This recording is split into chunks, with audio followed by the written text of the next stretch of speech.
Salut la compagnie, me voici dans une nouvelle vidéo et il s'agit d'un update que je dois vous faire depuis très longtemps puisque ce sont mes lectures de novembre dont la plupart vous avez vu dans mon update, enfin non, dans le vlog, vous savez, vous avez choisi nos lectures de novembre, donc ça doit être la partie 2 dans laquelle vous retrouverez toutes ces lectures. Je crois qu'elles sont pas... Si, elles sont toutes dedans je crois. Donc voilà, c'est parti pour vous faire des updates plus détaillés. On commence avec La Carte des Confins, le tome 1 de Marie Replin aux éditions PKJ. Je crois que c'est une saga pas finie, il y a 2 tomes pour le moment, à moins que ce soit une duologie, mais je crois que c'est pas fini. C'est l'histoire de Kali qui est une voleuse, qui a quelque chose que le mec il veut. Aucune idée de comment il s'appelle. Blake. Donc elle a un truc que Blake veut, donc un compas magique, quelque chose comme ça, et du coup ils vont faire une transaction et en fait ils se retrouvent un peu embrigadés ensemble. Donc lui c'est un capitaine du coup de bateau, un pirate, et elle se retrouve embarquée sur son bateau. Et c'est de là que c'est un peu quête, un peu fantasy, mais aussi beaucoup de romance quand même. C'est young adulte, mais je trouve que c'est plus romance que vraiment fantasy. Alors contre toute attente c'était très sympathique, j'en avais de très mauvais a priori parce que ma copine Ju, donc de Ju Read Slowly, qui est juste derrière, juste derrière vous, et là t'as en fait 1000 personnes qui regardent derrière eux en Ju, qu'est-ce que tu fais là? Pardon, c'était la petite blague du jour. Du coup elle avait pas du tout aimé, elle a même pas pu le finir je crois. Tellement elle a détesté, et du coup je pensais que ce serait pareil, et au final j'ai beaucoup aimé. Mais 2 autres personnes n'avaient pas du tout aimé en plus que je connais, donc j'étais vraiment partie en mode ça va pas me plaire. D'ailleurs je l'ai lu gratuitement parce qu'une d'elles me l'a donné pendant un troc de livres. Et du coup je suis contente de l'avoir gratuitement, mais au final moi j'ai bien aimé. Donc la première moitié j'ai quand même trouvé que c'était un petit peu lent, que je m'étais un petit peu ennuyée. Mais ce qui avait dérangé les filles principalement c'était le manque de description, le fait qu'elles n'arrivaient pas à s'imaginer, l'écriture en fait principalement. Et moi ce sont des choses auxquelles je fais pas vraiment attention, les descriptions en fait ça m'atteint pas parce que je n'imagine pas les choses quand je lis. Et donc forcément ça ne m'a pas dérangée, et du coup moi j'ai été assez embarquée par l'univers. Même si apparemment il n'était pas assez décrit, moi ça m'allait, et du coup ça m'a plutôt plu. Donc voilà, première moitié un peu lente mais ça s'accélère bien dans la deuxième, et du coup à partir du moment où ça s'accélère moi j'étais très intéressée, j'étais plutôt partante. J'ai beaucoup aimé les personnages, autant la relation entre les 2 principaux parce qu'il y a assez de joutes verbales, ils aiment bien se faire chier, s'embêter, et puis je trouve qu'ils deviennent un peu amis, et j'ai trouvé ça amusant, je les ai beaucoup aimés. Mais j'ai également beaucoup aimé l'équipage du bateau, que je trouvais très attachant, et en particulier un personnage qui est peut-être le second du capitaine. Pour finir, il y avait quelques petites choses qui étaient attendues, voilà, que j'avais devinées, mais il y a quand même des choses qui ont réussi à me surprendre à la fin, et donc ça j'étais très contente. C'est vrai que ça se finit vraiment sur un gros cliffhanger, donc j'avais assez hâte de découvrir le tome 2. Après ça reste pas une priorité pour moi, j'ai quand même bien aimé mais c'était pas non plus le livre, mais voilà, j'ai assez hâte de découvrir le tome 2 quand même, parce que la fin est assez cruelle. Donc voilà, j'avais pas tout deviné. Voilà, donc honnêtement n'ayez pas peur de vous lancer, moi j'ai trouvé ça assez sympathique. Après si vous faites vraiment gaffe à l'écriture et aux descriptions, je pense que c'est pas pour vous. J'ai ensuite lu Shades of Magic de V. Schwab, le tome 1 qui n'a pas de nom, qui s'appelle Shades of Magic, pardon. Et c'est chez Lumen. Celui-ci d'ailleurs que j'ai acheté sur Vinted à un de nos abonnés, c'était très amusant parce que du coup il nous a reconnus, et au final il nous a offert les poches animales de Victor Dixon pendant que je lui achetais chez Shades of Magic. Ah, mes livres tombent! Voilà, donc en fait à chaque fois que je les vois je pense à lui. J'ai adoré, coup de cœur sur Shades of Magic. C'est l'histoire de Kel. En fait il y a plusieurs mondes, il y a le monde gris, le monde rouge, le monde noir et le monde blanc.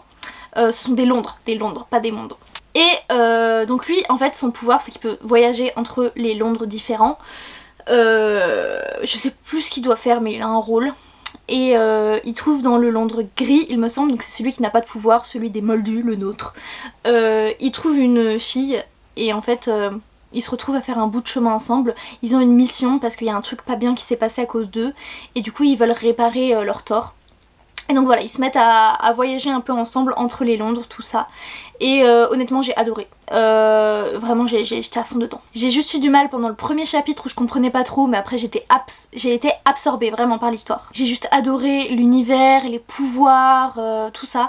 J'ai eu un peu peur au début de pas tout comprendre, d'être un peu perdue, mais au final vraiment je me suis laissée embarquer en fait dans cette histoire et j'ai beaucoup aimé. Parce qu'au final c'était très bien expliqué et du coup j'ai pas été perdue. À la limite il y a un peu beaucoup de prénoms, mais c'est tout. Alors on alterne entre plusieurs points de vue et chose que je n'aime pas, on ne sait pas de quel côté on est, mais pour une fois ça m'a pas trop dérangé parce que j'ai trouvé que c'était assez bien fait. On arrive quand même à deviner de quel point de vue on est même si c'est pas écrit, et ça je trouve que ça va et que c'est un vrai et ça je trouve que c'est une vraie qualité parce que le fait de reconnaître alors que enfin d'habitude c'est quelque chose qui m'énerve quand on sait pas qui c'est, bon point. Donc en fait c'était vraiment très très bien écrit. C'est la deuxième fois que je lisais un roman de V. Schwab puisque j'ai lu L'âme vieille invisible d'Eddie Larue. J'ai lu Galante après mais c'était après du coup. Et donc je sais déjà qu'en fait je suis dingue de sa plume. Elle rend les choses claires, addictives, c'est détaillé et poussé mais en étant clair. Enfin, j'aime beaucoup la plume de V. Schwab. Donc vraiment il y a plein d'aventures, j'ai adoré suivre les personnages. C'est une trilogie que je vais avoir beaucoup de plaisir à suivre et j'ai déjà les tomes 2 et 3. Donc vraiment coup de cœur, j'ai adoré ce roman. Il y a plein de choses qui se passent, ça bouge, les personnages étaient très sympathiques, j'ai hâte de voir comment leur relation va évoluer, donc vraiment coup de cœur, beaucoup aimé, je recommande. J'ai ensuite lu encore un sort si noir et éternel de Brigitte Kemmerer aux éditions Rajo. Pareil c'est un premier tome d'une trilogie, le tome 2 est sorti en français et le tome 3 n'est pas encore sorti pour le moment.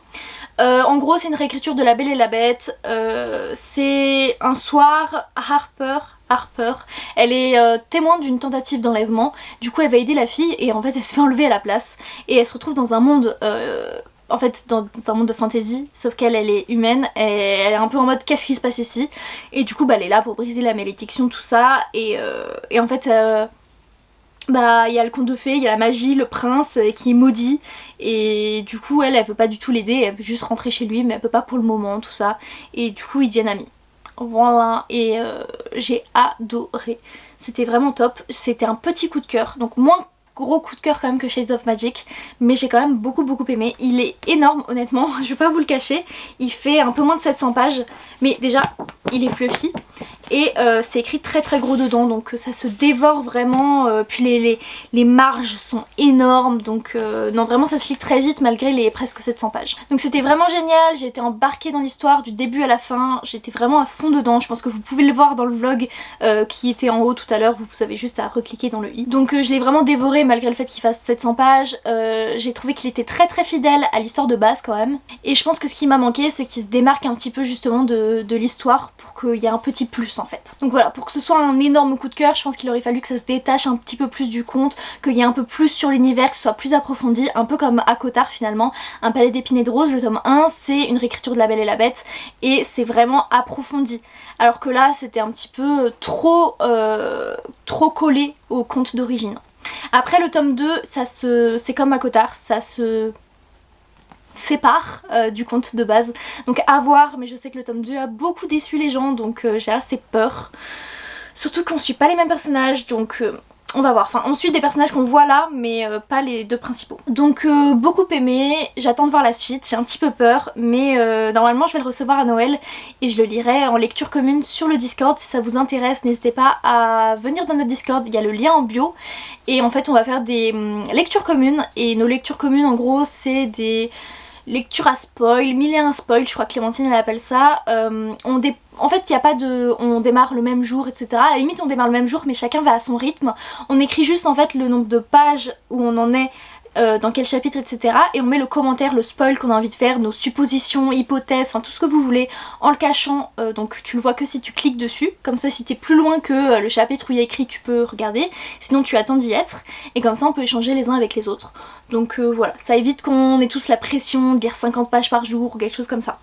Donc si vous voulez lire le tome 2 avec moi et d'autres personnes du Discord, n'hésitez pas, ce sera fait normalement en janvier je pense. J'ai ensuite lu Red Queen, donc le tome 1, oui j'ai commencé beaucoup de sagas 1, on adore parce que du coup beaucoup de livres à lire maintenant.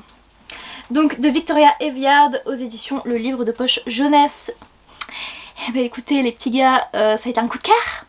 Du coup qu'est-ce que j'ai fait? Bah j'ai acheté la suite en poche. Donc J'ai encore 2 tomes de Shades of Magic à lire. J'ai encore 3 tomes de Red Queen à lire.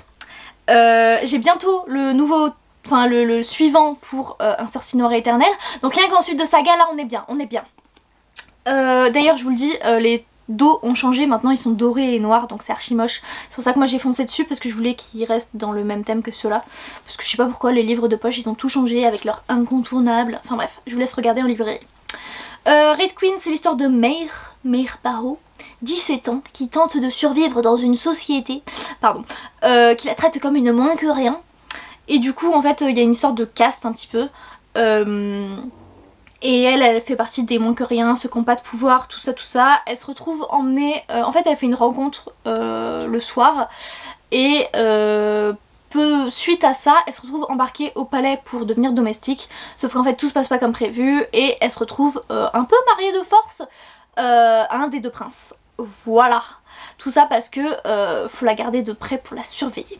Donc vraiment j'ai surkiffé, coup de cœur, encore. J'ai vraiment enchaîné les coups de cœur grâce à vous, parce qu'au final c'est vous qui avez choisi mes lectures. J'ai trouvé que c'était vraiment un mélange de la sélection et d'Hunger Games. Pour moi c'est, tu prends les deux, vraiment t'arrives à ça, c'est Hunger Games et la sélection, copier-coller. Donc j'ai été hyper emballée, mais je pense que j'aurais aimé le lire à sa sortie, parce que c'était plus... le type de choses qu'on lisait à l'époque, les dystopies, tout ça, c'est vraiment ça. Et là, ça fait un peu, pas vieillot, mais c'est vrai que c'est plus c'est plus ce qu'on lit habituellement, c'est plus la mode en fait. Donc j'ai quand même adoré, mais je pense que j'aurais été dingue de ce livre en fait si je l'avais lu à l'époque. Parce qu'au final, je trouve les dystopies, elles se ressemblent toutes un peu maintenant. Donc même si elles sont différentes, il y a des points communs, tout ça, donc je suis moins à fond dedans qu'avant. Mais c'était quand même super bon. Il faut noter qu'il y a un triangle amoureux et j'avoue que j'étais un peu en mode lui, non lui, non lui, non lui. Et même maintenant je sais pas avec qui elle va finir en fait. Je suis vraiment en mode je sais pas. Donc je me suis vraiment grave attachée au personnage que j'ai adoré et j'ai été super surprise par la fin. Il y a vraiment des choses que je m'y attendais pas. Donc très contente et j'ai vraiment hâte de voir comment ça va continuer. Donc voilà, c'est pour ça que j'ai acheté la suite. J'avais trop hâte de voir comment ça allait évoluer. Donc je vous recommande pareil ce bouquin et j'ai hâte de lire la suite et de vous en reparler. J'ai ensuite lu Autobiographie de Christina Lauren aux éditions Hugo Roman Collection New Way, ce qui veut dire que c'est pour adolescents et non pas avec de la fesse, ou comme on dit sur TikTok, du smut. Voilà. C'est une histoire MM, donc entre 2 garçons, et ça a été un coup de foudre. Mon préféré des Christina Lauren, et qui a relégué du coup L'Antilune de Miel à la 2e place. Parce que je l'ai trouvé juste incroyable, ça m'a trop touchée. C'est entre Tanner, qui habite en Californie et qui s'inscrit à un cours d'écriture, où en fait il a un semestre pour écrire un roman. Et dans ce cours, il y a un assistant au professeur en fait, qui lui était dans ce cours là l'année précédente et a réussi à publier son bouquin.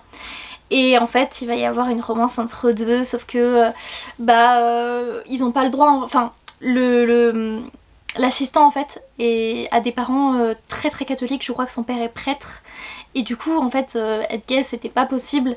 Enfin bref, il y a toute une histoire de sortir du placard, tout ça, comment faire, je peux pas, nanana. Et vraiment je crois que c'est le premier vraiment MM que j'ai adoré, parce que les MM j'ai souvent des mauvaises surprises où je trouve que le livre au final il est nul, mais celui-là était incroyable. Donc si vous voulez lire du MM, c'est celui-là qu'il vous faut. Je l'ai trouvé original, beau, profond, vraiment adorable. En fait, il avait tout ce qu'il fallait, tout à la fois. Donc j'ai vraiment beaucoup accroché au couple et c'est ça qui m'a fait plaisir, parce que pour le moment, les couples de MM, j'en avais pas trouvé qui m'avaient plu. Et celui-là, il a su m'embarquer du début à la fin. J'étais touchée par eux et j'ai tout simplement adoré. J'ai eu les larmes aux yeux à certains moments. Enfin, ce livre a su m'émouvoir quand même. Donc vraiment gros coup de cœur et je le recommande. Et petit détail, le terme mormon et utilisé je ne sais combien de fois, on parle tout le temps de mormon, et ce terme m'a saoulée tellement il était donné. Et du coup, aucune scène de sexe, vu que c'est du young adulte, voilà. Bon, je sais pas si vous avez remarqué, j'ai changé de cadre parce que j'avais plus de batterie. Je reprends. J'ai lu Charlotte Davidson 11, donc 11 tombes au clair de lune de Darida Jones aux éditions Milady. Il ne me reste plus que 2 maintenant, vu qu'il y a 13 tomes, ce qui est énorme, c'est ma plus longue saga, et j'ai lu le 11e tome, ça y est. Charlotte Davidson, la faucheuse, elle voit du coup les fantômes, elle travaille en tant que détective mais elle aide aussi la police parce que son oncle est dans la police, elle est confrontée au meurtre, c'est un peu du policier détective avec de la romance, des scènes de fesses, beaucoup d'humour et de sarcasme. Et vraiment pour moi c'est des petits bonheurs, c'est des feel good, enfin j'aime beaucoup les Charlie Davidson. Et c'est environ 300 pages, ça se dévore honnêtement. Du coup ça m'a fait rire, c'est dingue parce que les scènes sexuelles ne sont jamais réalistes. Enfin j'aime beaucoup Charlie Davidson, j'en ai marre de vous dire les mêmes choses donc j'essaie de vous dire autre chose. Et en fait les scènes de sexe ne sont jamais réalistes et ça me bute. Et souvent je les saute hein, parce que je sais pas pourquoi... C'est pas que je m'y identifie pas, mais c'est qu'elle ne m'intéresse pas. Et en fait on dirait presque du surnaturel tellement c'est exagéré. Charlotte je la trouve de plus en plus dingue et honnêtement moi ça me fait rire. Ça devient un peu tarabiscoté mais moi ça me plaît, je trouve ça drôle. C'est à prendre un peu à la légère, c'est à prendre au 3e degré. Donc ça n'avance pas beaucoup dans l'intrigue principale dans celui-ci, mais je sais qu'il reste plus que 2 tomes, ça va forcément arriver. J'aime toujours autant, je passe toujours un aussi bon moment et je vous recommande vraiment la saga Charlie Davidson. J'ai également lu Cœur et âme de Colleen Hoover aux éditions Hugo Roman.